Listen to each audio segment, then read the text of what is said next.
रामटेक विधानसभा क्षेत्र विकास कार्यापासून वंचित आहे, तर राजकीय पक्षाचे नेते जनतेला खोटे आश्वासन देऊन निवडून येतात।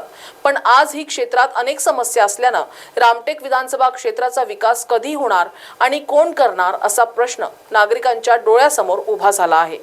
रामटेक विधानसभा क्षेत्राचा सर्वांगीण विकास करिता शासनाच्या वतीनं कोट्यवधी रुपयांचा निधी दिला जातो, परंतु कोट्यवधी रुपयांच्या नावावर जनप्रतिनिधी आणि प्रशासकीय अधिकारी मिळून विकास कार्यात भ्रष्टाचार करत असल्याचा आरोप नागरिकांच्या चर्चेतून समोर येत आहे।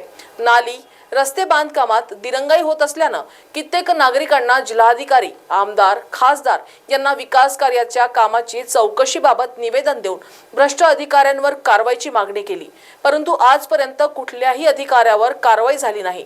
त्यामुळे क्षेत्रात जनतेच्या पैशाचा संविधानिक पदावर बसलेले आमदार, खासदार, नगराध्यक्ष, नगरसेवक आणि प्रशासकीय अधिकारी खेळ खेळत असल्याचे चित्र दिसून येत आहे।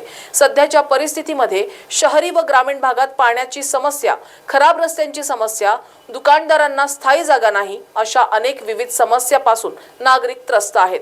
रामटेक विधानसभा क्षेत्रात बेरोजगारी, अवैध धंदे, लॉजेस, गुन्हेगारीचे प्रमाण वाढल्यानं येणाऱ्या काळात रामटेक विधानसभा क्षेत्रात गुन्ह्यांचा राज निर्माण होणार की काय असा प्रश्न निर्माण झाला आहे। येत्या 2 महिन्यानंतर राज्यात विधानसभा निवडणुकीचा बिगुल वाजणार आहे, तर महायुती आणि महाविकास आघाडी नेते रामटेक विधानसभा क्षेत्रातील प्रत्येक गावाचा दौरा करून नागरिकांशी चर्चा करत आहे।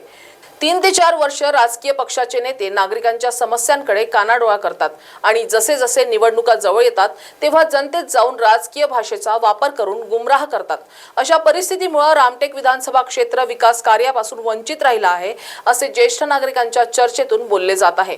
मात्र येणाऱ्या रामटेक विधानसभा निवडणुकीत नागरिकांनी विचार करून योग्य उमेदवाराला निवडून अधिवेशनात पाठवावे असे जागृत नागरिकांकडून बोलले जात आहे। महाराष्ट्र टीव्ही 24 करिता ऋषभ बावनकर, कन्हान।